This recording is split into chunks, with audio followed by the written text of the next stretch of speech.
pessoal, estamos aqui com mais um momento do canal do Enem e hoje falando de uma questão do Enem 2014, tá? Sermão da 60ª. Trata-se de uma questão que envolve o período barroco, tá? O período barroco, arcadismo, trovadorismo, aí são menos cobrados no Enem, tá? Então, nesses anos aí foram os movimentos literários menos cobrados, mas sempre surpreende você que tenha alguma questão aí sobre isso, ok? Então, nós vamos analisar hoje esse sermão. E importa aqui, nessa análise, conhecer um pouco da história, né, da retórica de Padre Antônio Vieira, para compreender, então, e responder a essa questão, certo? Então, olhem só. Vamos compartilhar aqui, então, para vocês esse material e analisar, então, com vocês esse sermão. Tá? Então, o sermão da 60ª, cobrado no Enem 2014, tá? Que diz o seguinte: nunca na Igreja de Deus houve tantas pregações, nem tantos pregadores como hoje. Pois se tanto se semeia a palavra de Deus, como é tão pouco o fruto? Não há um homem que em um sermão entre em si e se resolva. Não há um moço que se arrependa. Não há um velho que se desengane. O que é isto? Assim como Deus não é hoje menos onipotente, assim a sua palavra não é hoje menos poderosa do que dantes era. Pois se a palavra de Deus é tão poderosa, se a palavra de Deus tem hoje tantos pregadores, por que não vemos hoje nenhum fruto da palavra de Deus? Esta tão grande e tão importante dúvida será a matéria do sermão. Quero começar pregando-me a mim será, e também a vós, a mim para aprender a pregar, a vós que aprendais a ouvir. Tá? Então, trata-se aí do sermão da 60ª, o sermão de Padre Antônio Vieira. Veja bem, pessoal, na concepção de Padre Antônio Vieira, o sermão seria um instrumento de origem divina voltado para a expansão do cristianismo, para a correção dos erros dos cristãos, para a edificação de uma sociedade efetivamente católica e para a salvação eterna. Então, ele tinha essa ideia do que seria o sermão, tá? Então, vamos a... Diz assim: no sermão 60ª, Padre Antônio Vieira questiona a eficácia das pregações. Para tanto, apresenta como estratégia discursiva sucessivas interrogações, as quais têm por objetivo principal, certo? Perceba que a introdução da pergunta não é especificamente diretamente ligada ao período barroco, às características do período barroco, mas é importante aqui saber quem foi Padre Antônio Vieira, tá? Um importante orador desse período, desse movimento barroco, da Contra-Reforma, e que usava em seus sermões a corrente conceptista. Tá? Então, essa corrente conceptista que faz analogias, tá? Comparações, usando metáforas, usando conceitos, tá? Então, essa é a corrente conceptista, tá? E, como toda obra barroca, tanto na arte como na literatura, o objetivo dessas obras era causar a impressão no ouvinte, usando recursos retóricos como fazer perguntas, tá? E, como eu disse, uso de alegorias, analogias, figuras de linguagem, conceitos, tá? Característica principal aí dessa corrente conceptista, tá? Muito bem. E vamos às perguntas, então. provocar a necessidade e o interesse dos fiéis sobre o conteúdo que será abordado no sermão. Então, é exatamente isso. A questão correta aí é a letra A, tá? O objetivo de Padre Antônio Vieira é exatamente chamar a atenção dos fiéis, né, do interlocutor que está presente ali naquele momento. Trata-se de uma pergunta aí retórica, tá? Usar ainda para organizar o discurso, certo? Prender a atenção do leitor. Então, o que ele faz aí? Com essas perguntas retóricas, elas têm uma progressão textual gradativa que vai realmente prender o leitor e impressionar o leitor, que era um dos objetivos aí da literatura barroca, né? Impressionar o leitor, o ouvinte. Por isso, a questão letra A está correta, provocar a necessidade e um interesse dos fiéis sobre o conteúdo que será abordado no sermão, né? Esse trecho aí a gente conhece também como introito ou exórdio, que é uma espécie de antecipação daquilo que vai ser tratado no sermão, tá? De uma sequência de ideias que serão discutidas, argumentadas na sequência do sermão. Tá? Então, uma espécie de introdução ao sermão, da apresentação do tema do sermão também, ok? Letra B. Conduzir o interlocutor à sua própria reflexão sobre os temas abordados nas pregações, certo? Então, essa pergunta, como a gente diz, não tem por objetivo fazer com que o leitor faça uma reflexão sobre esses temas abordados. Trata-se aí, como a gente comentou, de uma pergunta retórica, tá? Que é apenas aí, tem por objetivo, né?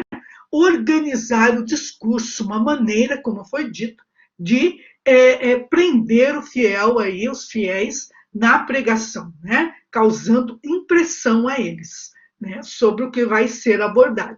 Tá? Então, a questão da letra B está errada por essa razão. A letra C. Apresentar equipamentos para e respostas. Né? Então, tem dois erros aí. Primeiro, que todas as perguntas que Padre Antônio Vieira lançou aí teve respostas. Né? São perguntas retóricas que, na sequência, ele responde a essas questões. Né? Então, na estrutura do sermão, primeiro ele apresenta as dúvidas, depois ele vai argumentando cada uma delas. Tá? E, segundo, que jamais um padre, né,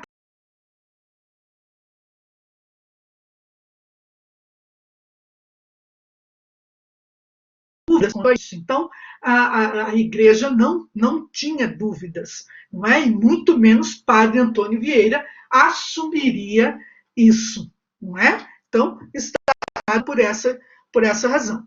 A letra D, inserir argumentos até defendida pelo pregador sobre a eficácia das pregações. Veja, aqui, nesse momento do trecho do texto, nós estamos na parte do introito, do exórdio, tá? Da apresentação do tema, tá? E de uma sequência, né, de temas, de ideias que ele vai tratar no sermão. Então, na sequência, depois desse momento, é que ele vem com os argumentos, mas não nesse momento.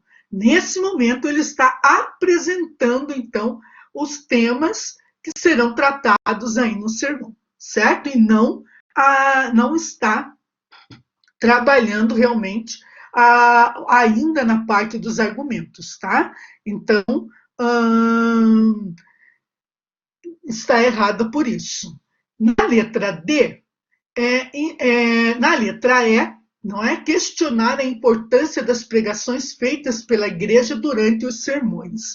Tá? Então, aqui ele está legitimando, não está questionando. Tá? O próprio sermão da 60ª, ele é um sermão que fala, que está tratando da própria arte de pregar, tá? Na própria arte de fazer sermões, né? De pregar. Então, aqui ele está afirmando, não é? Falando e apresentando e falando a própria forma de pregar, de fazer sermões. Portanto, não está questionando nada, e sim legitimando, então, os sermões, não é? Essa pregação, ok? Então, nesse momento, a letra A é a letra que corresponde à alternativa correta, ok? Então, vejam que essa questão abordada aí por Padre Antônio Vieira, o sermão da 60ª, ele não tinha, né, não tinha o objetivo de você saber ali as características do barroco, mas conhecer o período literário. E Padre Antônio Vieira e a forma como ele escrevia seus sermões, não é? Facilitou a compreensão aí e a resolução da questão, ok? Então, mais uma questão aí que a gente analisou, tá? E que fala desse movimento aí, desse período aí do barroco e dos sermões, não é? De Padre Antônio Vieira, ok? Hola, hola, hola, ¿qué tal? Buenos días, buenas tardes o buenas noches. Pues no sé a qué horario van a ver la clase, así que saluden todas las etapas del día. Bueno, estoy aquí otra vez. Vamos a hacer un análisis de una cuestión del ENEM 2019. Así que hoy vamos a hacer el análisis de la cuestión número 5, ¿vale? Vamos a ver qué tenemos. Voy a compartir entonces la cuestión que tenemos para hoy. Un poco de Maná de Santana para empezarmos bien y animados.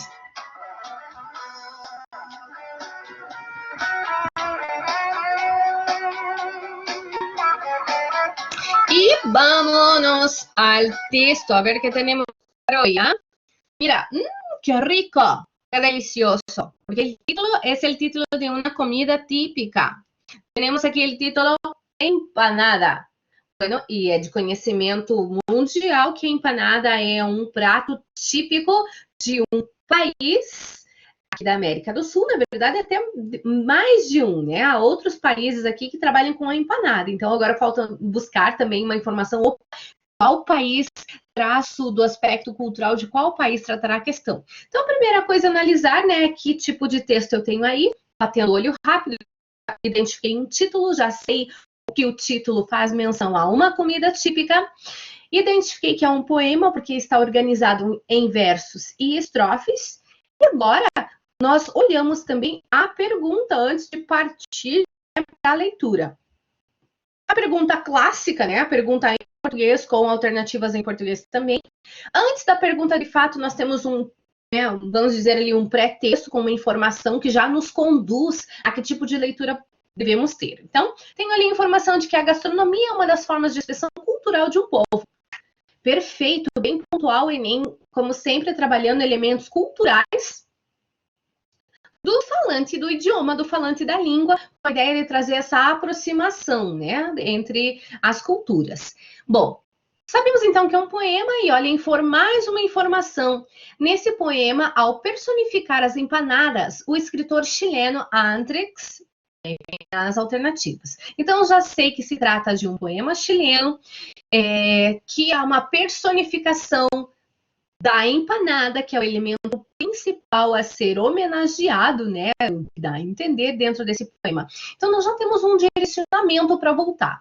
Lembrando, então, que, puxa, algumas coisas já nos vêm rápido à cabeça. Já que vai falar de empanada, é um poema, então é óbvio que virão aqui vocabulários relacionados à comida. Então, quando nós falamos do Enem, o que precisa no Enem? É só ler. Puxa, mas a leitura é um complexo, né? Quando nós adquirimos a competência e vamos lapidando, quer dizer que nós estamos ricos de vocabulário, de estruturas linguísticas para fazer essa internalização. Então, só que detalhe, mesmo que você não saiba alguma palavra aqui, você vai se ater ao todo, tá? Busque fazer a compreensão geral, mesmo não entendendo, não vocábulos.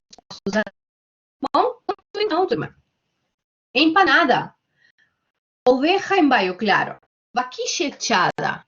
Eres del vino tinto, la camarada. Tienes llena de pino, cebolla y carne. Con pasas, huevo duro y aliño de hambre. Con el primer mordisco por una oreja se abre tu boca ardiente como sorpresa. Queda lleno de pebre, quedas picante. Si te ves muy fuerte, no reclames. Os coloco en tu vientre, delicia oscura, la traición exquisita de tu aceituna. Y repite el ataque. Por andanadas, nadie queda com hambre se há empanadas. Vale, vale, vale, vale. Olha a delícia das rimas ali presentes, hein? Então, eu tenho rimas. Já previsto, nós encontramos vários vocabulários relacionados à temática dos alimentos. Mesmo não conhecendo todos, porque tem algumas expressões aqui bem particulares da região chilena, você vai ser ao geral. Porque agora, buscando nas alternativas, você vai observar comigo que não há nenhuma pergunta específica de vocabulário, mas de um conhecimento do entendimento geral. Então, nós temos, enaltece esse prato da culinária hispânica. Descreve algumas etapas da preparação dessa receita. Destaca a importância do vinho na alimentação hispânica. Resgata o papel histórico desse alimento em tempos de fome. Evidencia a relevância de alguns condimentos na cozinha hispânica. Bom, começamos do início, anda a letra A. Então, letra A, enaltece esse prato da cultura hispânica. Vale, já encontramos aí o gabarito. Porque, como um todo, eu tenho toda uma brincadeira aqui com as rimas, com a ideia do sabor, né? Parece que ao final ele está convidando a você a provar essa delícia. É como se você... Como assim você não provou esse prato? Então, toda a beleza que ele traz aqui, dos recheios, dos acompanhantes, que a pessoa... ali, parece que, né, abre a boca de orelha a orelha, o sabor é sempre uma beleza, é ardente, fala da força do sabor, né, que o sabor é muito forte. Ele está trazendo pontos positivos que ele, como um amante desse prato, admira, e sim trazendo enaltecimento a esse prato que é da cultura hispânica, da culinária hispânica. Já encontramos ali a alternativa correta, letra A. B. Distrator, incorreto. Descreve algumas etapas da preparação dessa receita. Incorreto. Se eu for pelo aspecto linguístico, eu já não encontro aí os verbos que são característicos da indução do modo de preparo, não é? Eu não tenho ali genes, la olla, de pino, cebola e carne. Eu tenho os alimentos que são apresentados, eu tenho referência ao sabor, mas eu não tenho descrição das etapas da preparação, né? Eu tenho ali uma menção que eu posso deixar meu prato mais picante se eu fizer um acréscimo. Então, não posso dizer que é a letra B, porque eu não tenho descrição. Isso não é o principal desse poema. Letra C. Destaca a importância do vinho na alimentação hispânica. Opa! Correndo rápido, talvez você se lembre que nós vimos a palavra vinho aparecendo em algum momento, mas ela não está posta como um destaque no momento da alimentação hispânica, não é essa a ideia. Nós encontramos ali, já na primeira estrofe, eres del vino tinto, la camarada. Opa, então eu tenho uma ideia ali de acompanhamento, né? Que ele está dando uma sugestão de bebida para ornar com esse prato, vamos usar esse termo maravilhoso, né? Ornar. Então, que orna com o vinho tinto a empanada. Tá? Porém, não é um elemento de destaque. Continuando. Nós temos agora, então, a letra B. Resgata o papel histórico desse alimento em tempos de fome. Bom, nesse momento da personificação, nós não temos resgate histórico aqui, né? Volta ali a dúvida. Busca em tu vientre, tradiciones, exquisita, la aceituna. Não temos elementos históricos e, talvez você mais aparece a palavra hambre. Sim, ao final ali, lembrando que hambre significa fome, tem a ver com o texto alimentar, ele está dizendo que ninguém fica com fome se, né, tem empanadas, mas nenhuma relação com momentos históricos. E a última, evidencia a relevância de alguns condimentos na cozinha hispânica. Nós encontramos a presença de condimentos ali na composição, mas ele está num papel secundário. Nós não encontramos os condimentos como destaque, né? Quando eu vejo ali a questão de cebola, quando eu falo da questão do picante, se la lleno con pebre, que é das picante. Eu não tenho uma ênfase, tá? Não há essa evidência da relevância do condimento. Eu tenho uma evidência em relação ao sabor geral e a ideia do prazer que esse prato típico nos traz. Então, isso nos faz concluir que a questão aqui é a letra A, essa questão do trazer a beleza, riqueza, sabor. Gente, fiquei com vontade de comer empanada chilena, que de fato sim é riquísima y muy buena. Bueno, personas, es eso entonces. Nos quedamos aquí con la interpretación, el análisis de la cuestión 5. Quédense todos con Dios. Bendiciones. Besitos. Hasta la próxima. Nos vemos. Olá pessoal, nós vamos estrear aqui no canal do Enem o conteúdo, o componente de ensino religioso. E você deve se perguntar, poxa, mas será que ensino religioso também cai no Enem? Bom, ensino religioso em si não, né? Mas o conteúdo que nós trabalhamos durante todos os anos do médio, né? Ou até no fundamental, normalmente tem uma participação cada vez maior, especialmente nos últimos Enem, esse último Enem que é a questão que eu vou pegar. Tem várias questões que envolvem o fenômeno religioso. Então, esta questão que eu vou analisar com vocês, ela está no caderno azul, ok? Do primeiro dia que foi trabalhado o Enem, do ano passado, na área de Ciências Humanas e suas tecnologias.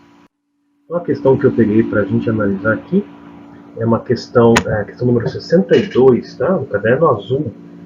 Os outros cadernos, a numeração é outra. Essa é uma questão bastante simples, pela análise do Enem, né, que o Colégio Paranaense tem acesso, em torno de 70% praticamente dos alunos que fizeram do Paranaense acertaram a questão. Contudo, entre os outros colégios, em torno de 80% acertou a questão. Portanto, a gente ainda tem uma defasagem, alguma coisa para alcançar. Essa questão ela envolve bastante do conteúdo que já trabalhamos neste ano, nos anos anteriores. Né? Vamos lá então na análise da questão número 62. A maior parte das agressões, diz o texto, e manifestações discriminatórias contra as religiões de matrizes africanas ocorrem em locais públicos, 57%.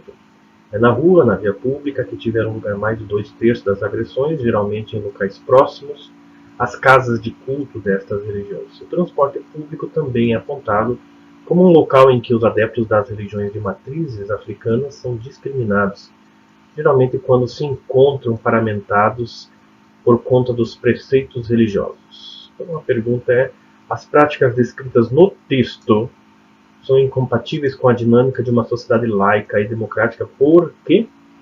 Então a gente tem que saber o porquê as práticas que o texto diz são incompatíveis com uma sociedade laica. Então vamos analisar a questão. A questão fala aqui de religiões de matrizes africanas. Então, na verdade, essa questão tem um erro. Aí a própria questão tem um erro, porque não se fala matrizes africanas nas religiões, mas matriz africana, né? As religiões de matriz africana são várias delas, né? Então, nós podemos citar, por exemplo, a Umbanda, o Candomblé, a Quimbanda, são as mais conhecidas por vocês, né? Mas nós temos Batuque também, o Catimbó, o Tambor de Mina. Se fala macumba, eu risquei aqui porque o termo é considerado muitas vezes pejorativo, né? Então, a macumba é um instrumento de percussão e foi usado muitas vezes para designar a expressão religiosa, mas evita-se esse uso, né? macumba, porque se tornou pejorativo em muitas piadas, expressões que não são condizentes, né, com respeito. Mas também temos no Haiti o voodoo, em Cuba a santeria. Só para vocês saberem que em outros países também existem religiões que surgiram a partir da influência de matriz africana, ok? Então o que acontece nessa questão é que existem agressões, existem discriminações contra o povo de terreiro, né? Chamado povo de terreiro, envolvendo todos esses grupos religiosos aí que a gente acabou de apontar. Normalmente quando eles estão paramentados em locais próximos às casas de culto. Então, são paramentações, né, ou paramentos, são as vestes religiosas. No caso das religiões de matriz afro, são bastante distintas, né? É fácil de encontrar. Então, eles utilizam essas roupas nos seus cultos, portanto, eles se deslocam até os terreiros com essas roupas, evidentemente, não é? Então, isso faz parte da natureza do culto, utilizar essas roupas, então eles vão utilizá-las até se aproximarem dos terreiros, ok? Então, fala na questão de que é uma sociedade laica. O que é uma sociedade laica, para nós entendermos, né? Uma sociedade está ali do lado, onde o Estado promove a separação entre religiões e Estado. Então, o Estado não interfere nas religiões e as religiões também não interferem no Estado. Não existe nenhum tipo de privilégio que o Estado dê a uma religião ou outra, tá certo? Então não há, é importante entender que numa sociedade laica não há a interferência das religiões no Estado, mas também o Estado não interfere no gerenciamento, na organização das religiões. Tem os dois lados no Estado laico, ok? Então nesse Estado laico e democrático, esse tipo de atitude não assegura as expressões multiculturais, obviamente, né? Se assegurasse, né, como é que uma violência, uma discriminação vai assegurar expressões de culturas diversas, né? Pelo contrário, ela está afastando essa possibilidade, está agredindo essas expressões. Será que promove a diversidade de etnias? Obviamente que não, né? A agressão, a violência não tem nenhum tipo de conotação de promoção aí. Não falseia os dogmas teológicos, não fala absolutamente nada em termos de dogmas aqui, tá? Analisando o fenômeno religioso, analisando a religião do ponto de vista sociológico, a sua colocação dentro da sociedade. Não entra aqui nos termos teológicos ou dogmáticos de qualquer uma das religiões. Estimula os rituais sincréticos. Vamos recordar o que é sincretismo, né? Então, podemos dizer que seria junção, fusão, mistura, mescla, combinação de credos ou práticas religiosas distintas, dando origem a uma nova prática, o credo. Então, nós já estudamos que a Umbanda, por exemplo, ela é consequência de um processo sincrético entre o catolicismo, o espiritismo e religiões de matriz africana. Portanto, a Umbanda em si resulta de um processo sincrético. Contudo, o que o texto diz, não diz nada a respeito do processo de sincretismo. Pelo contrário, são agressões ao diferente, aquilo que é considerado plural, diferente na sociedade, ele é discriminado, agredido. Não é essa a questão. Essas práticas, elas restringem, de fato, a liberdade de credo. Por quê? Porque certamente os adeptos, os praticantes dessas religiões, tendo em vista a quantidade de violência e agressões que seus irmãos, que os outros membros sofrem, sentem-se muitas vezes pressionados a não utilizar suas roupas, suas vestimentas em público e evitam de se expressar para não sofrer discriminação. Portanto, a liberdade de expressão, de credo, de crença deles vai sendo restringida pelo medo, pela violência, por aquilo que eles percebem no seu entorno. Então, a resposta correta da questão número 62 é esta, letra E, restringem a liberdade de credo. Como vocês podem ver, é uma questão extremamente simples, né? Então no Enem não dá para errar questões simples, não é?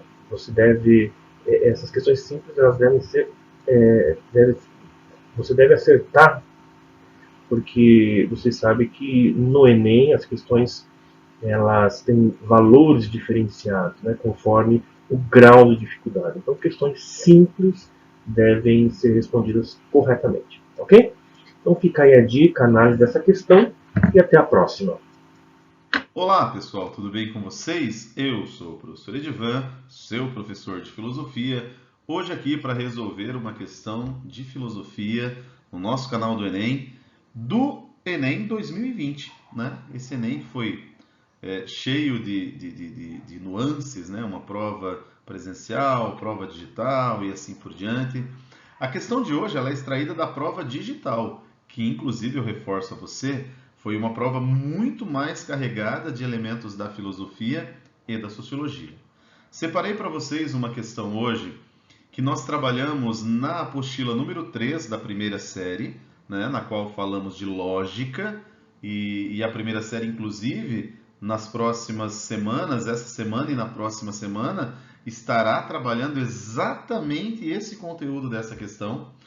A galera da segunda série já teve isso aí na apostila número 7, na qual falamos sobre a arte da argumentação, e o pessoal do terceirão, que faz o apanhado geral, tocamos nesse assunto quando falamos do pensamento, da passagem, né, do pensamento pré-socrático para o pensamento socrático, nós tocamos nesses pensadores. Vamos ver como que isso cai no Enem, quem são esses pensadores e veja como é simples se você prestar atenção na aula. Vamos lá. Tá aí a questão na tela para você, né? Questão 51 de Ciências Humanas e Suas Tecnologias, questão da prova digital do Enem 2020, que diz o seguinte: os sofistas, olha aí, ó, você lembra dos sofistas? Todos vocês, primeira série, segunda série, terceira série, conhecem os sofistas. A primeira série vai conhecer aí no decorrer desta semana em que eu estou gravando essa resolução e no decorrer das próximas, ok? A segunda série e a terceira série já sabem do conteúdo. Então, os sofistas inventam a educação em ambiente artificial, o que se tornará uma das características da nossa civilização. Eles são os profissionais do ensino, antes de tudo pedagogos, ainda que seja necessário reconhecer a notável originalidade de um Protágoras, de um Gorgias ou de um Antifonte, por exemplo. Por um salário, eles ensinavam seus alunos receitas que lhes permitiam persuadir os ouvintes, defender com a mesma habilidade o pró e o contra, conforme o entendimento de cada um. Muito bem, conhecemos a filosofia dos sofistas, né? Mestres do discurso. Né? O texto apresenta uma das características dos sofistas, mestres da oratória, que defendiam a ou o. Muito bem, então aqui ele está perguntando qual a filosofia defendida pelos sofistas. Que tipo de filosofia eles faziam? Você tem que acertar essa questão, ela é muito simples. Olha só, os sofistas defendiam a ideia do bem demonstrado na mente com base na teoria da reminiscência. Galera, reminiscência é uma teoria de Platão. O pessoal da segunda e da terceira série conhecem muito bem. Aí o aluno da primeira série vai dizer assim, mas Edivan, eu não conheço a teoria da reminiscência de Platão, mas você também não me ouviu falar de reminiscência nos sofistas, então você desconfie. Relativismo, evidenciado na convencionalidade das instituições políticas. Opa, aqui nós temos uma característica típica da filosofia dos sofistas. Tudo é relativo. Relativo ao discurso mais convincente, ao discurso mais lógico, ao discurso mais persuasivo. E esse discurso era utilizado dentro da estrutura política para exercer o poder. Então eu tenho a letra B aqui, até agora, como a questão, a resposta muito coerente e muito correta. Acredito que não tenha outra que possa ser mais coerente do que essa. Ética, aprimorada pela educação de cada indivíduo com base na virtude. Não é assim. Ciência, comprovada empiricamente por meio de conceitos universais. Longe disso. Religião, nossa, muito mais longe ainda, revelada pelos mandamentos das leis divinas. Veja que a única questão, a única alternativa possível de uma resposta sobre os sofistas é o relativismo. E se ele tivesse colocado subjetivismo, também estaria certo. Por quê? Porque trata-se do discurso subjetivo mais convincente e mais persuasivo. Beleza? Então aí está a alternativa correta. Letra B. Realmente, É o relativismo, a alternativa correta. Pessoal, esse é o tipo de questão que no Enem você não pode errar. Questão de nível fácil, questão tranquila, né? Errando uma questão como essa, naquele modelo de correção do Enem, você vai errar, você vai acabar perdendo pontuação de outras questões, né? De nível difícil. Então se atentem a essas questões, se atentem às nossas aulas, vale a pena, você vai arrebentar no Enem se você vier comigo, prestar atenção, levar a sério. Tamo junto e vamos até a próxima. Valeu? Beijo para vocês. Tchau. Bom dia, boa tarde, boa noite, meu glorioso aluno, minha gloriosa aluna. Aqui estou eu, né? Aqui estou eu.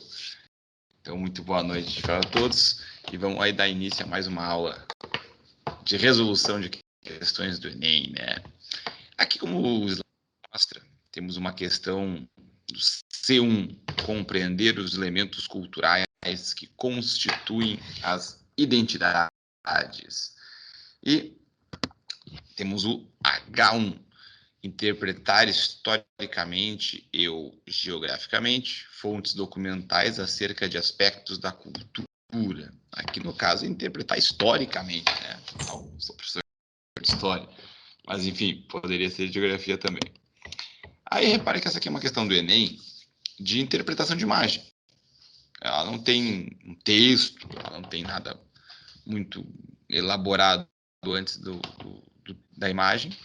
E a imagem mostra ali uma plaquinha de não há vagas, atrás da parede, máquinas trabalhando, e o cidadão humano ali engraxando o sapato da máquina, né?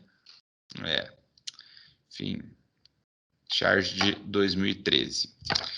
Vamos ao que a questão nos traz de enunciado. Considerando-se a dinâmica entre a tecnologia e a organização do trabalho, a representação contida no cartoon é caracterizada pelo pessimismo em relação a... Vou começar pela última, vamos ser diferente hoje. Letra E. Obsolência de equipamentos. Não é o caso. Se você olhar aqui, as máquinas até são futuristas, elas são máquinas que caminham, que não faria sentido hoje. Então não é uma questão de obsolência o que a imagem nos traz. Organização de sindicatos. Não há nenhuma referência aos sindicatos aqui na imagem, então também não é o caso, né? Não faz sentido. Letra C, noção de sustentabilidade. Também não, né? Até você não vê nenhuma árvore aqui, você não vê nada que nos leve a pensar de forma a responder essa questão da sustentabilidade. A letra B fala concentração de capital, de dinheiro. Também não tem menção aqui a questões financeiras, né? E aí sobrou a letra A, que é o motivo de eu ter começado na letra E, que é a ideia de progresso. Então aqui a charge, ó, ela é uma crítica à ideia de um progresso louco, de um progresso sem fundamentos, né? Um progresso que não trabalha ali junto com as questões da moral e tal. Afinal, o ser humano está engraxando o sapato da máquina, sendo que o ser humano é que inicialmente teria criado a máquina, né? Então, é uma crítica aí à ideia da inteligência artificial poder substituir a inteligência humana, né? É uma discussão bem contemporânea e uma discussão que tende a se aprofundar cada vez mais aí no mundo da ética, né?